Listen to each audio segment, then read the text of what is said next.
It was the site of Olympic events. 15 million plus visitors come to this place yearly. It was the site of a free concert by Janis Joplin and has the first statue of Thomas Jefferson, and it was the first in the country, predating the one in Washington, D.C. by 3 decades. Where is it? You'll find out on St. Louis in Tune.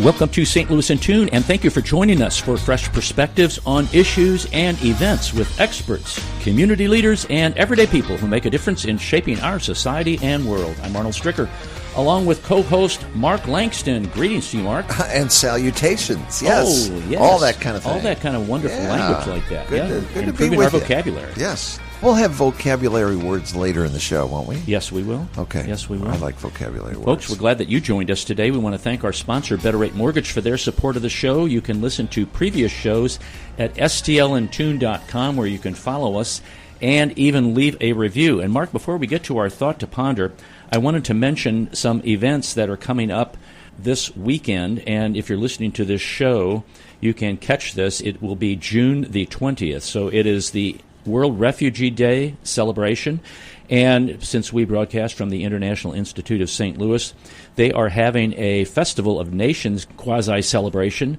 on this World Refugee Day, and you can catch that at the Four Hands Brewing Company on 1220 South 8th. The cost is free and open to the public, and folks, that's in St. Louis, so if you're out of state and you want to travel to St. Louis just for that particular event, you can do so. Come on by. We'd love to have you on the... Come on down. Yeah. And the time is not listed here, so not quite sure what that is. It's an all-day thing. It could be We'll be there all World day. Refugee Day is an all-day thing. It's an all-time thing. That's right. So we've got an interesting thought to ponder today. It's by a gentleman who's well-known in the, what I would say, the park industry and the nature industry, John Muir. In every walk with nature, one receives far more than he seeks. In every walk with nature, one receives far more than he seeks. And if you've ever walked through the park that we're talking about, which I just gave the answer to, it's Forest Park. All of my intro was about Forest Park in St. Louis. We're celebrating the 150th anniversary of the park. And in studio, we have Amanda Doyle and Cameron Collins here to talk about their book celebrating the Forest Park 150th. It's Forest Park, St. Louis's gathering places since 1876. And it's just a great book. Amanda and Cameron, welcome to St. Louis in Tune. Thank you so much for having us. Yeah, thank you. It's a pleasure to be here. Now, folks, I want to give a little bio here. Amanda is a Midwestern transplant. She's the author of 12 previous books, from neighborhood guidebooks to a compendium of St. Louis music history. Wow, 12? Compendium. There's my vocabulary word for you. Oh, my God, I'm going to have to We look got all that up. kinds of big words on St. Louis in Tune. Her website is amandaedoyle.com, and Cameron Collins is the author of 2 editions of Lost Treasures of St. Louis, the co-author of St. Louis Brews, The History of Brewing in the Gateway City, 3rd edition, and Scenes of Historic Wonders, St. Louis. He's also the creator of Distilled History, a St. Louis history and drinking blog that was named the Riverfront Times Best Personal Blog in 2013, and his website is distilledhistory.com. Cameron, welcome. Thank you. Great to be here. So this book is, folks, it's hot off the press at Reedy Press, reedypress.com, and it's so hot that the pages, when I got the book yesterday, Mark, it was kind of glowing, and they said, just watch the ink doesn't run too fast on there. You might have gotten the radioactive copy. I'm a little worried about that. Oh, yeah. Ooh. Handle with gloves, maybe. And for the radio, that's fine. It's radioactive. Oh, no. That's why he glows in the dark. I've got a question. Since both of you are out-of-towners, you're not natives to St. Louis like Mark and myself, what was the first time you visited Forest Park, and what were your impressions? Wow, what a question. I'm letting Cameron go first because he has an awesome meet-cute story about him in Forest Park. So go ahead. So I grew up in upstate New York, a little city named Elmira. I went to college at the University of Dayton in Ohio. And when I graduated, my parents flat out refused to let me move home. And so my best friend from Dayton convinced me to move to St. Louis. And my first time coming to St. Louis, I was being driven down Highway 40, with the destination being my new apartment in Baldwin, of all places. And I had never been to Baldwin before. Whoa. And with all due respect to that lovely community, it was not where a 25-year-old wanted to live. No. But as we drove, I looked on my right, and I saw the St. Louis Zoo, and I saw this magnificent park. And on my left, I saw this cute little neighborhood that I would later learn to become Dogtown. The Pat Connolly Tavern was right there. And I vowed I'm going to live in one of those little apartments. Cool. And I did. About maybe a year later, I was in one of those apartments, and I had Forest Park unfurled from my door. Oh, wow. And it was the best few years of my life. I loved it. Forest Park was your front and backyard. It was. It exactly was. Did it remind you of Central Park in New York at all? No, and I do have a lot of experience with Central Park. I didn't grow up in the city, but my dad was from New York. But and it's a wonderful place, but it just has a different vibe. You can't drive in Central Park. It's smaller. A fact that New Yorkers really don't realize. Yeah, and it doesn't have all the cultural institution that we have here, and it just has but they're both wonderful parks, and Yes. they're both wonderful in their own way. Yes. Amanda.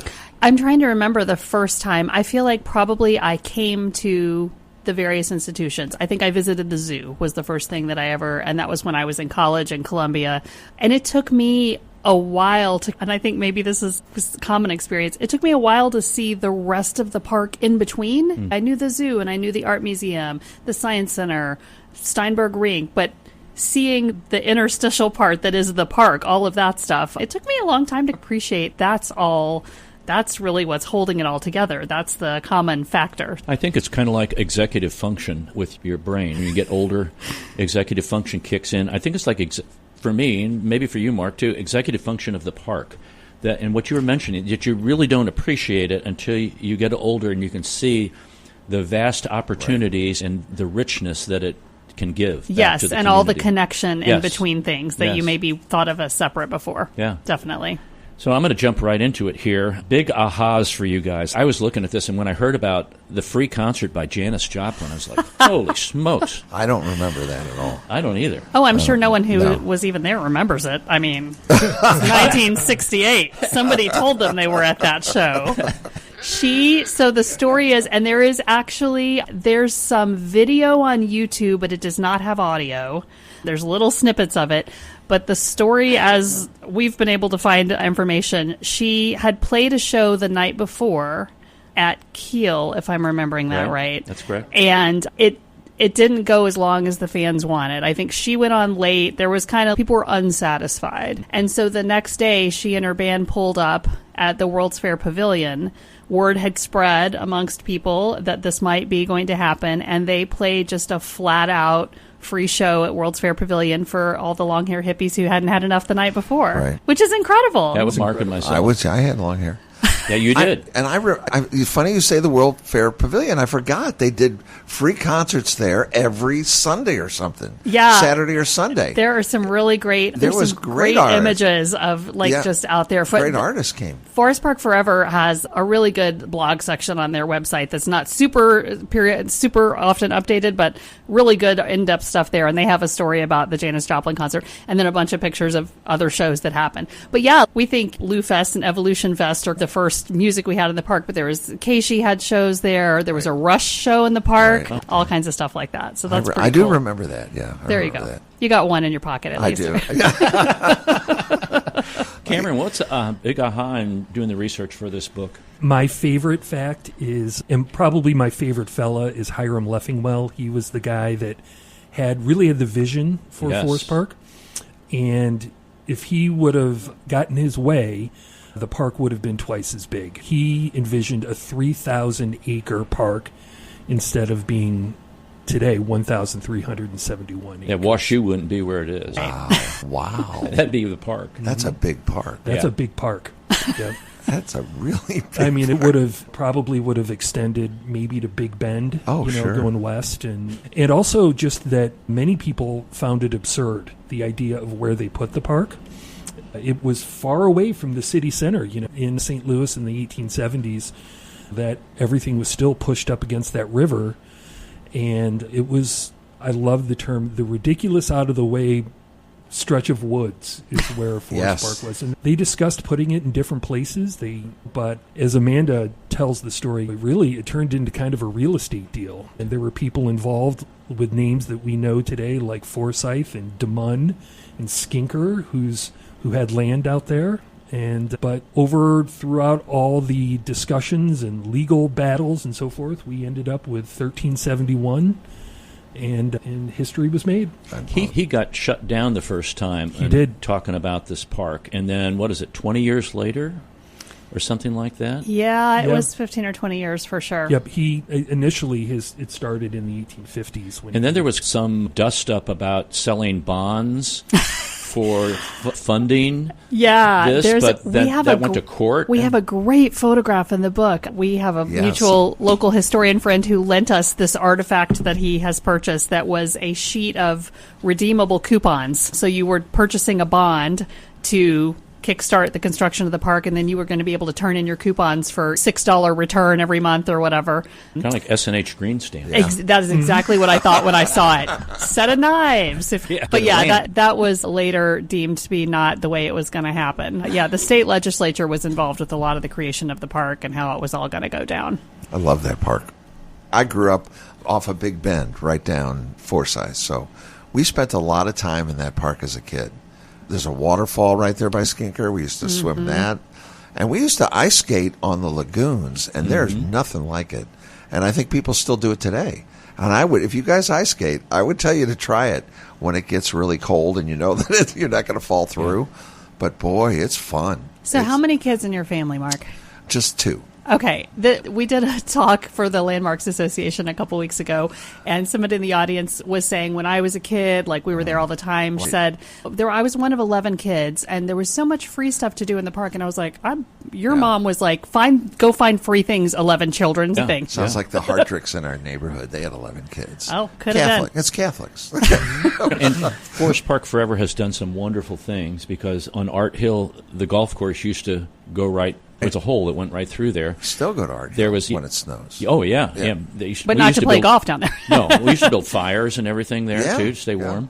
I don't know that you can do that now, but the curbing was all torn up. The park was really in disrepair until Forest Park Forever really kind of came on and has rejuvenated and is keeping it up. Matter of fact, I want to mention, if you're not comfortable skating on one of the ponds, you want to go to Steinberg, where the ice is probably maybe 3/4 of an inch thick, and you won't drown if you happen to go through the ice there. And they're renovating that to make that into I was going to say, talk about Forest Park Forever. Pavilion. It is turning into, they are re-envisioning that whole side of the park. It's going to be incredible. And one of the things that's going to be awesome, even though it's not that sexy, is they're improving the access across Kings Highway. Because if you think about crossing the whole Kings Highway. east side of Kings Highway, there's thousands and thousands of people who want to get to the park, and right now it's a pain. It is. And they've linked all of the waterways together, I believe, now. So all of the waterways are connected.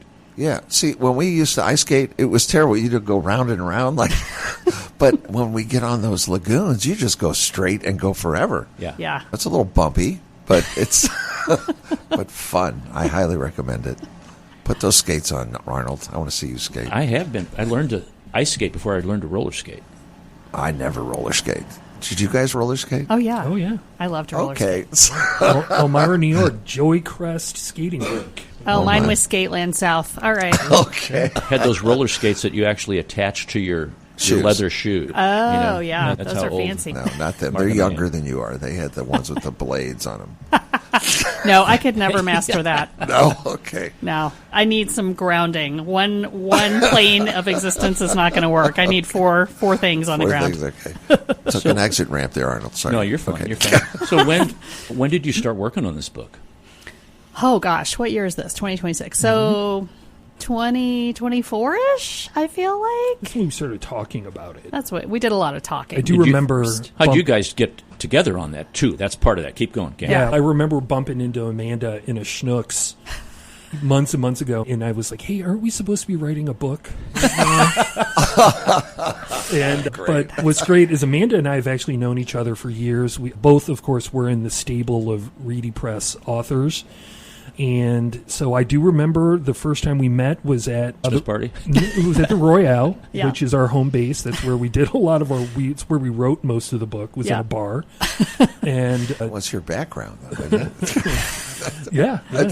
You're like, I want to see all your tabs. Your tabs for the last year and a half. And so I will tell you, I thought I was done writing books. I have a day job, and it's just a lot of work. And Amanda called me up one day a couple years ago and said, hey, I wrote the Tower Grove Park book, and I want to write this book about Forest Park, and I want to write it with you.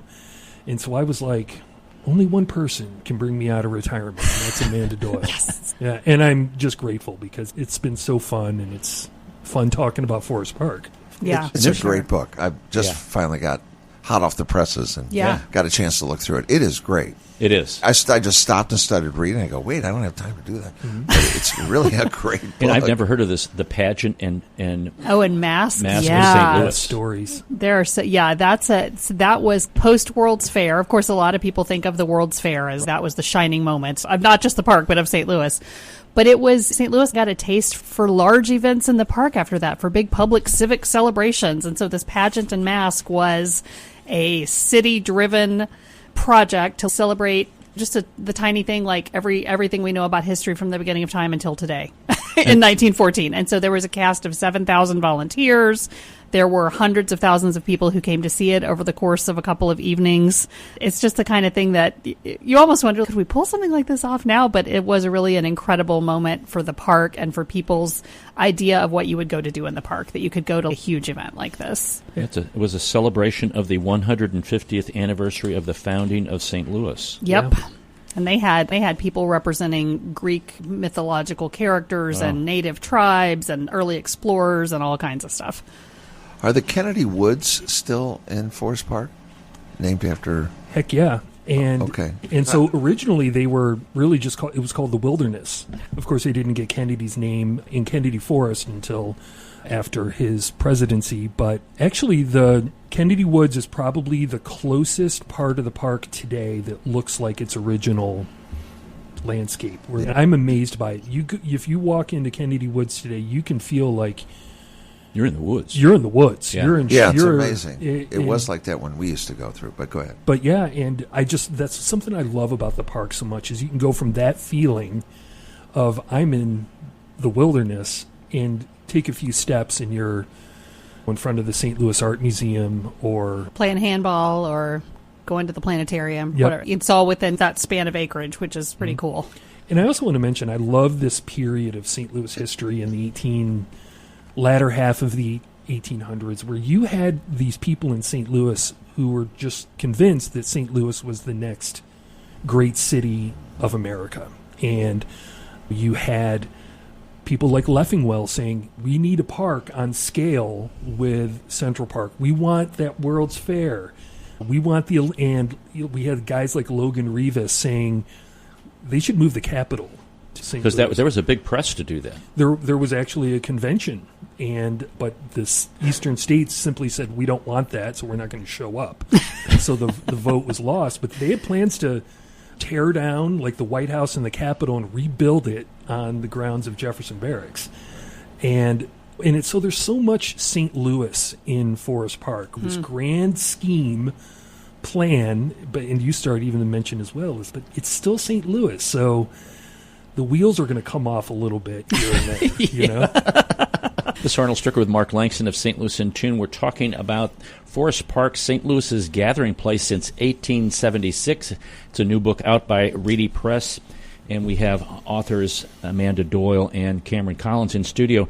This enduring nod to great St. Louisans, I have never heard of that, and I've never seen that. Okay, so I had to go looking. I'm glad I'm not the only one. So there's an award given every year called the St. Louis Award, and I will say, I do see it. I'll see it in the paper when it happens, given this year or two, and it's who has been the greatest influence in the community in the last year or whatever. Have you gotten this award yet, Arnold?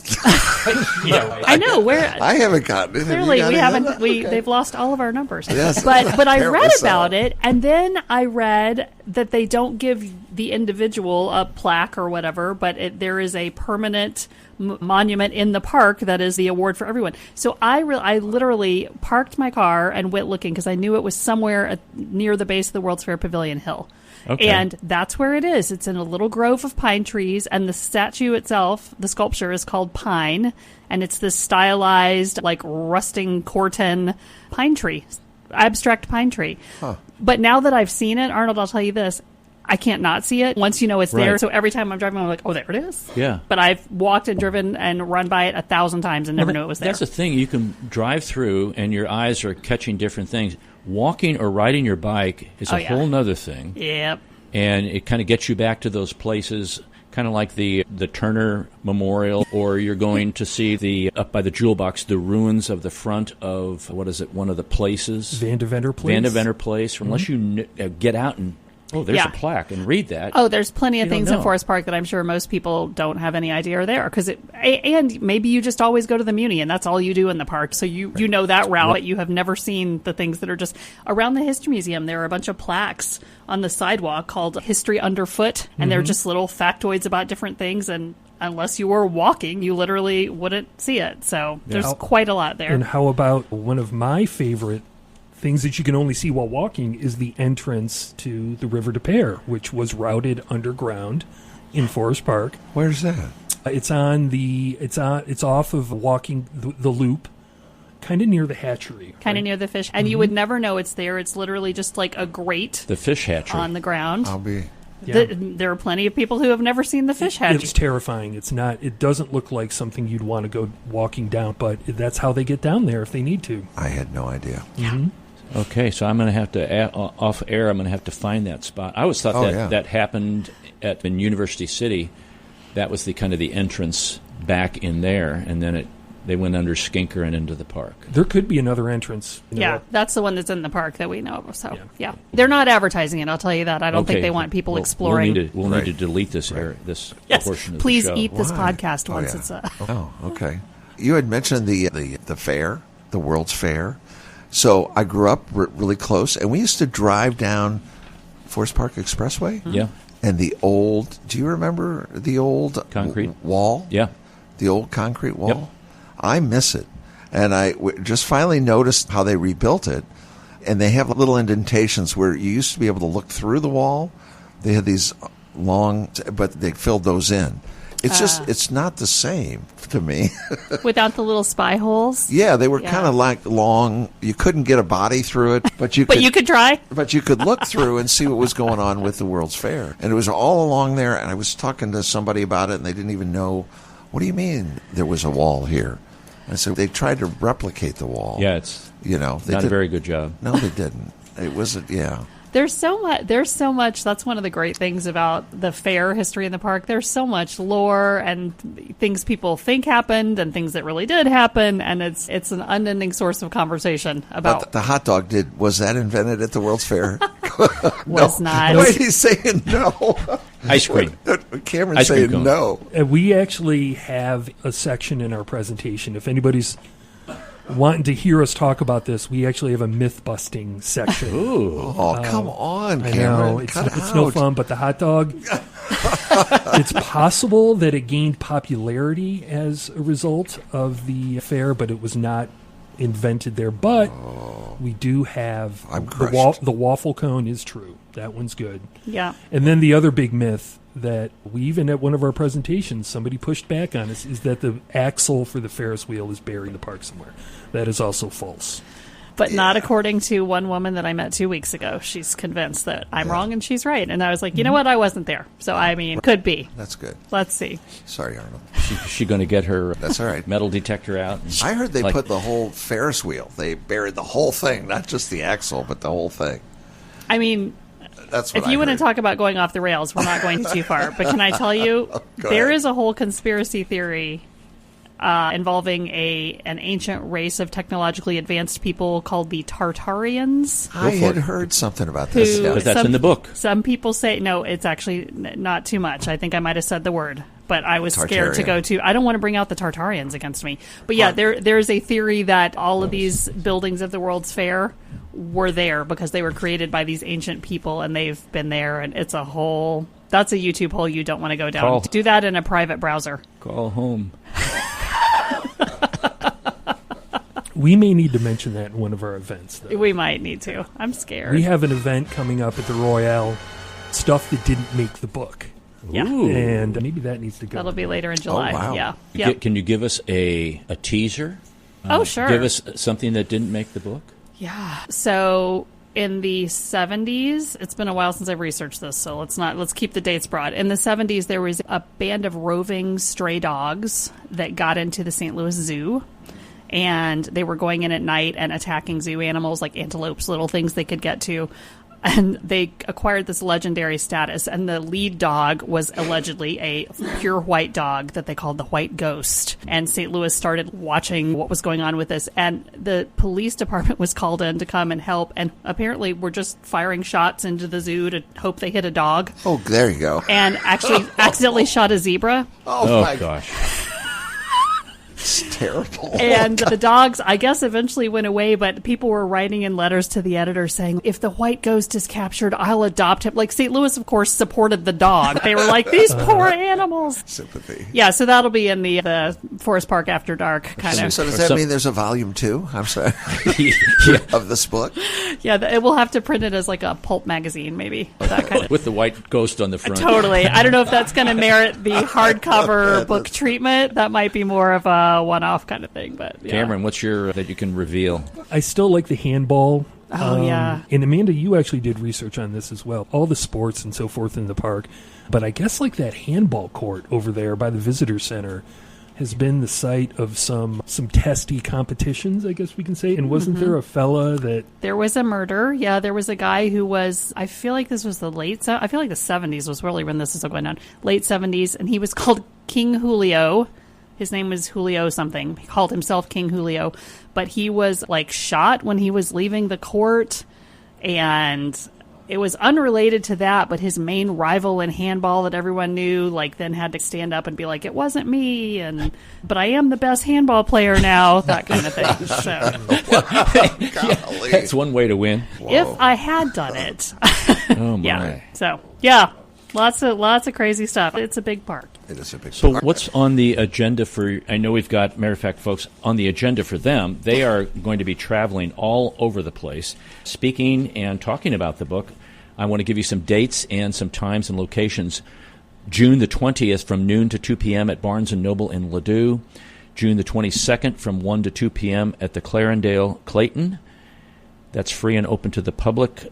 On the 24th of June, which is the anniversary of the park, the actual anniversary, they'll be at the Boathouse from 4 to 7 p.m. On the 22nd of July, they will be at the County Library headquarters at 7 p.m.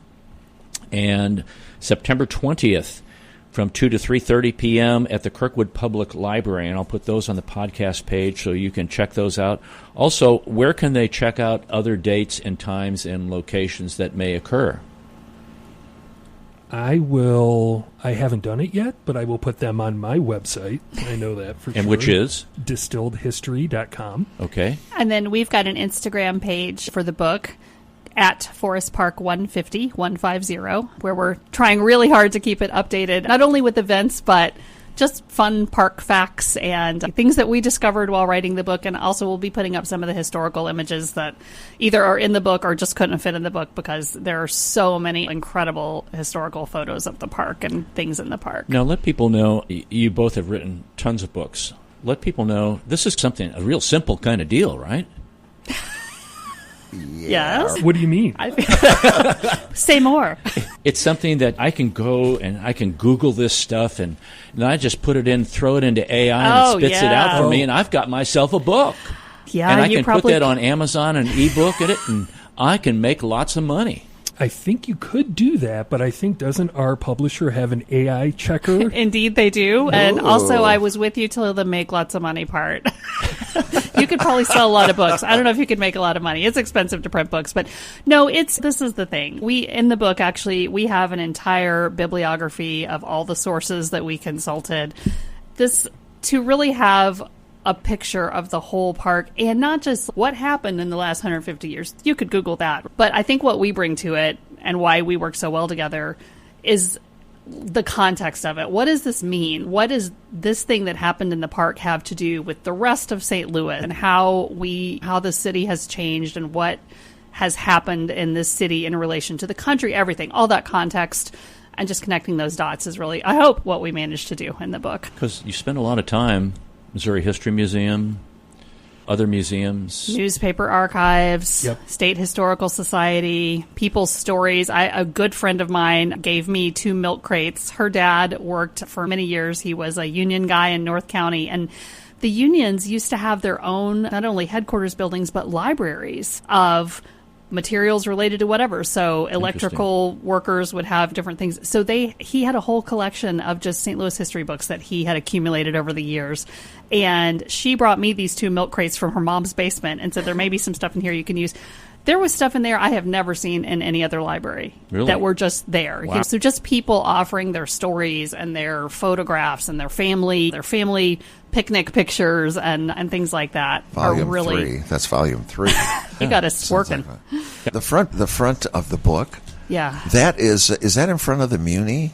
Is that bandstand in front of the Muni? Yes. That's Okay. it. The Nathan Frank Bandstand. Is that right? Yeah. And there's a basement to it. Have you seen seriously. that? Did you all don't know this? It's like the basement in the Alamo from How Pee am I Wee's telling Playhouse. you guys Underwater? this stuff? No, we went over there once when it was frozen. There's a lot of hijinks you got up to I on know. Frozen. I was a young But I'm kid. getting We- ideas, too. We so- rode our bikes over there, though. We'd ride around On on the our ice. bikes, yeah. But there's if you look at it, if you go along, look at it sometime, and you can see the door that goes down underneath there. And I think the band members, that's maybe their dressing room or whatever it was. Listen, if there's a basement, we're getting There in it. is. There's a basement to it. So, There's a lower level. There's, cool fact about the it's bandstand. about as big as that is. Yeah, I've always loved it.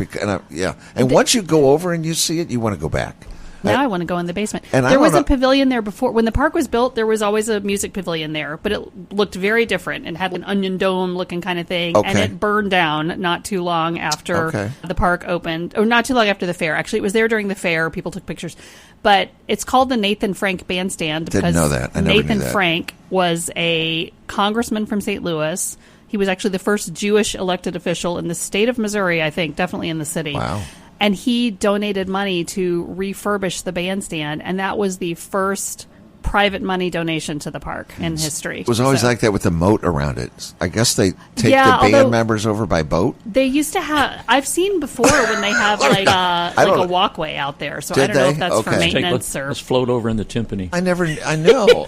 I would have loved to have seen it in action. Oh, yeah. I think Oh, they yeah. should do something over there once in a while. Yeah. Before a Muni thing. Yeah. Have That'd a be little cool. band over Great there idea. playing or something. That would You're be giving them awesome. some ideas now. Whatever. They're not- I love how we're still learning. Like, Yes. we just learned that there's a basement to Yeah. the Nathan Good. Frank. There we go. It's there. I'm telling you. Okay, while we're talking It's about kind of that, spee. I know. let's go ahead and do mental floss Oh boy. because I do have some lesser-known fascinating facts about Forest Park. Oh boy. Okay, let's go. And we all know that a major river is buried underneath, the River de Pere, okay?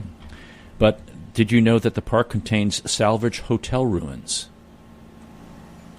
If you walk past the scenic ponds near the Muni Opera House, you'll see decorative stone ruins. They are not replica park decorations. They are real salvaged limestone pillars and arches rescued from downtown majestic Lindell Hotel after it burned to the ground in Wow. Keep going. How about we know about? I thought this was very interesting, and maybe Cameron, you alluded to this. Deep inside Kennedy Forest, located right next to Skinker Boulevard, lies a hidden geographic anomaly called Pine Circle. It's a perfectly symmetrical ring of towering pine trees that does not appear on standard digital park maps. Locals know it as a secret oasis to lie down on the grass and look straight up into a geometric canopy of green. Wow. Yep, that one I knew about. Wow. That it was almost an airport. In the early 20th century, after the World's Fair, serious proposals were introduced to pave over portions of the park to build a, quote, air landing field, unquote, to accommodate emerging commercial aviation flights right into the center of the city. Sure. Now, Charles Lindbergh, I think you have something in the book about Charles Lindbergh when he finally came back. He packed the house, boy. Yeah. Oh yeah, he buzzed that entire crowd out in front of the History Museum. Yeah. And It was packed. there were air flights there. Briefly, there was a airmail route between St. Louis and Chicago. So where the horse stable is now, the St. Louis Mounted Police headquarters is the former airplane hangar. Yeah.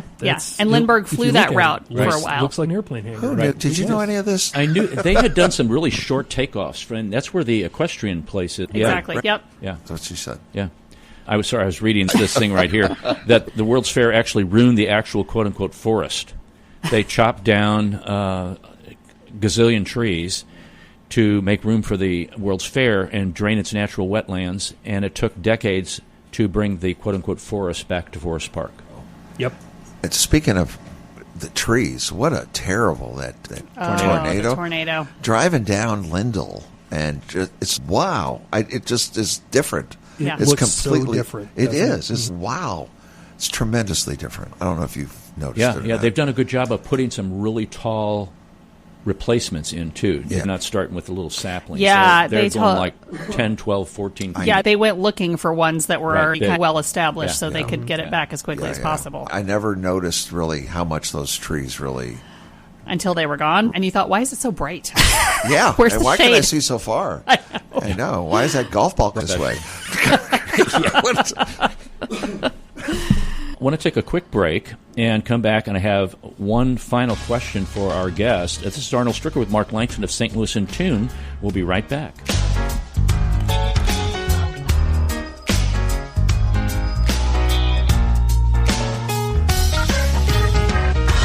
As strange as it may sound, at Better Rate Mortgage, we love talking to people about mortgages. Everyone in St. Louis promises a better mortgage rate, but what you really need to turn that perfect house into your dream home is a better mortgage. At Better Rate Mortgage, we open the door to so much more.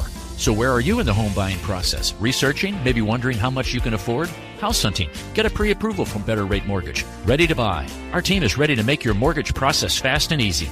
Whether you're purchasing your first home or taking cash out to make your dream home even dreamier, our door is open. Come on in and get started today. We'll show you how. Call Sean directly at 314-375-3293 or online at betterratemortgage.com. Remember, at Better Rate Mortgage, a better rate is just the beginning. BetterRateMortgage.com. NMLS ID 4011335, an equal housing lender. This is Arnold Stricker of St. Louis in Tune on behalf of the Dred Scott Heritage Foundation. In 1857, the Dred Scott decision was a major legal event and catalyst that contributed to the Civil War. The decision declared that Dred Scott could not be free because he was not a citizen. The 14th Amendment, also called the Dred Scott Amendment, granted citizenship to all born or naturalized here in our country and was intended to overturn the U.S. Supreme Court decision on July 9, 1868. The Dred Scott Heritage Foundation is requesting a commemorative stamp to be issued from the U.S. Postal Service to recognize and remember the heritage of this amendment by issuing a stamp with the likeness of the man Dred Scott. But we need your support and the support of thousands of people who would like to see this happen. To achieve this goal, we ask you to download, sign, and share the one-page petition with others. To find the petition, please go to dredscottlives.org and click on the Dred Scott Petition Drive on the right side of the page. On behalf of the Dred Scott Heritage Foundation, this has been Arnold Stricker of St. Louis in Tune.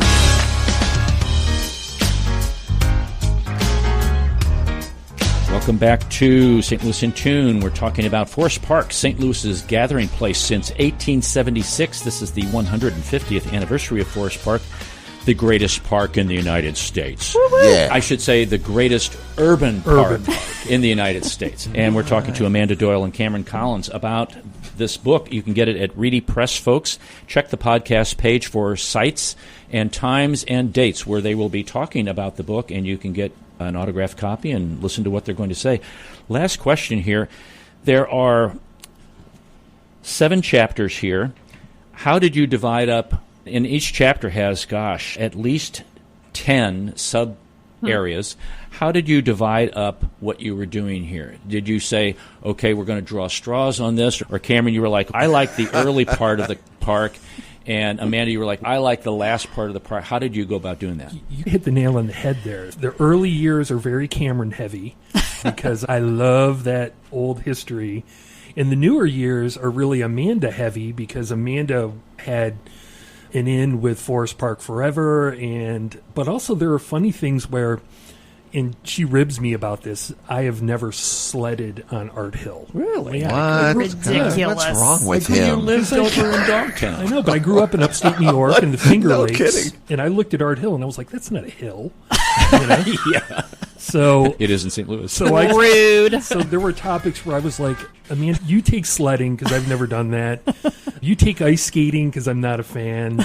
I'll take the birds. And Yes. Amanda's rolling her eyes because she's saying, "Oh, he's going to talk about birds now." All the birds. But Oh, yeah. my number one activity in Forest Park is birding, and you'll see my bird photos throughout the book. And Cool. You like that bird cage? I love the cage, but I love Kennedy Woods and the hatchery. Those are my two favorite birding spots. Yeah. Okay. And so a lot of it was just us talking to each other and saying, hey, I'm going to do this one, or I'm going to do that one. And it went out great. Yeah, it's like anything. We made a huge list of kind of all the points we thought we wanted to cover and clumped them where they needed to be historically. And then, you do the stuff you're excited about first. And then we got down to be like, all right, who's doing this? Rock, one? paper, Somebody's got scissors. to. Yeah. But some of it was natural overlap. You mentioned I had written a previous book about Tower Grove Park. So there's some similarities and early vision things that translated well. So yeah, really, I think we both got to do what we wanted to do. And it is funny, I will say, reading back through it, and every vignette doesn't have my initials or his initials. There are some now that I read and I'm like, did I write that or did Cameron write that? Same exact thing. I'm Because like, I we can't talked remember. about it so much, and Yeah. we each read each other's stuff as we Right. were going. So there are literally some I can't remember who was the one who actually wrote it. But Well, that's good. I've always wondered when two people write a book, is there this tension? Is this, oh, yeah, you go do that. Oh, I've always wanted to do that. I've really wanted to do that. And you kind of, There you go. Oh, I will mention that sometimes it was funny where we worked on a common document that was like that we could both access, and sometimes I would log on to be like, "Oh, geez, Amanda got some work done. I got to catch up." say, yeah. And sometimes it was just like nobody's written this one yet, so Yeah. I'm going to do it, Yeah. and it's done. And the other one of us would be like, "All right, great, that's done." So now we Guess I'll do another one. Yeah. Yeah. But it was not we didn't start in 1876 and work our way forward. We just went all over the place. And that does take a little finessing because you have to be like, I can't refer to Leffingwell here when I haven't even introduced him yet, right? So we got to make sure that piece is in place. But I think it all shook out. and I guess all of the individual parts, like the Playground Festival or Round Lake Installed, or all these individual things, are these things you just accumulated and we need to write about this, or these are all the statues in Forest Park, we need to write about these people and not about these people, or what? I think we kind of went more like we started with what are the obvious will look like fools if this is not in the book. So you put like all of the institutions, and we don't just want to say we have an art museum. We wanted to find some specific point in history that would be interesting to talk about the art museum, Right. kind of thing. But then definitely when we were done with the easy stuff, we went back looking for the holes and to be like, there's so much water. Like, where are we going to talk about water features in the park and Sure. which ones are the most significant or have the most interesting Yeah. thing to say? I even So- remember a conversation where you and I were talking about, oh, geez, we didn't put this monument in. We probably should. Yeah. Since we have this other monument in there. We didn't want monuments feeling left out. But at the same time, it's 150 years. They're probably people's favorite part of the park somewhere out there that is not in the book because you can only do so much, and it's impossible And to do also everything. the dinosaurs next to the planetarium. Like, where did they come from? Right. They were originally in a park in Clayton, not. Where did the red bow on the planetarium start? Yeah. And it actually started as a prank. So lots of cool Yeah. Little stories. stories that I loved that there was a horse race track when the park was first built. Really? Yeah. Didn't know that. And they outlawed horse racing in 1905. Oops. So no more. So there's just so many great That had messed little with stories. fairgrounds, I too. know. It's real boring after that. Yeah. Great book, folks. You need to get it. Forest Park, St. Louis's gathering places since 1876. Question about comma apostrophe S on St. Louis. Man. I know that it's technically correct either way. You can do St. Louis apostrophe or apostrophe S. I have feelings. Do you? I don't, because we don't have. As authors, we only have so much input, and there's some battles I don't fight. Yeah. There you well, go. it's That's a a battle good- we didn't fight. That's not how I do it, but that is the style of our publisher. So And that's okay. You know? it's fine. Because it's technically correct either way. I know, but it bothers me. But I it's okay. always plan on giving a nice bottle of wine to the graphic designer because We terrorized that poor person. That was so that you're saying we were nice. I want this layout different. I want this moved over here. That, and usually they don't give us a lot of leeway, but this one earned that bottle of wine. So. How long did it take to do the layout? It looks like it took forever. Honestly, like they work year. so quickly. Once they have everything from us, if there were any delays, it was all us getting high-resolution pictures really fast. And we went back and forth a couple times, but yeah, I guess you're right. It wasn't worth fighting about one apostrophe S on the cover. We lost some battles there, too, where we were saying, we want this photo. Yeah. Nope, we're not putting that in. That's why they get paid the big bottle of wine bucks. Yeah. But, yeah. Wine box. I love it. That's my favorite part of the process, though, is when you're doing the editing, because you're seeing your work for the first time in that format, and you're like, wow, like it looks so pretty. It's come to life. It's way different than a Word doc, right? My sister makes fun of me because I call it pretty all the time. The book is so pretty. And but it really does, and I'm so proud of it. It is. We pretty. are so proud of it. It is pretty. Yeah. Wow. Good stuff. Amanda and Cameron, thanks for coming in today. This was a pleasure. Thank you so for much. having We're us. going to take another quick break, and we'll be right back.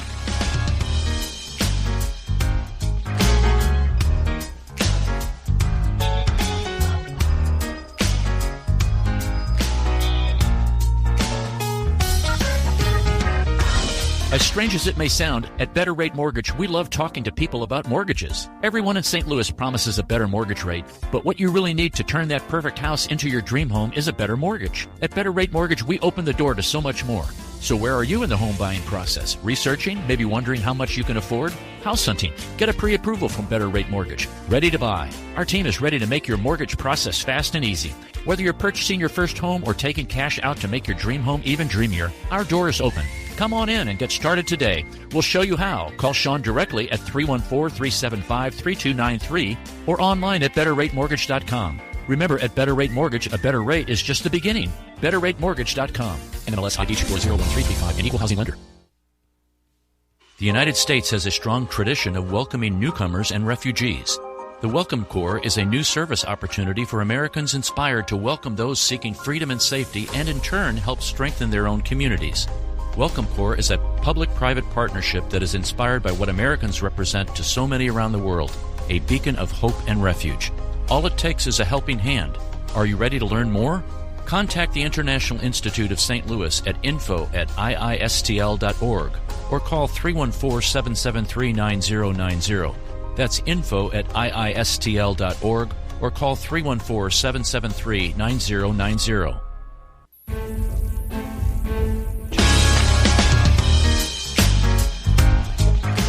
Welcome back to St. Louis in Tune. Arnold Stricker with Mark Langston here. Mark, great time with Amanda and Cameron. Wonderful book. It is a wonderful book. I've had a chance to peruse it a little bit, and I'm looking forward to doing the deep dive into it. Yes, digging into it to find out those things we never knew before. No, it's a lot of stuff, too. Matter of fact, things we never knew before, days of the day.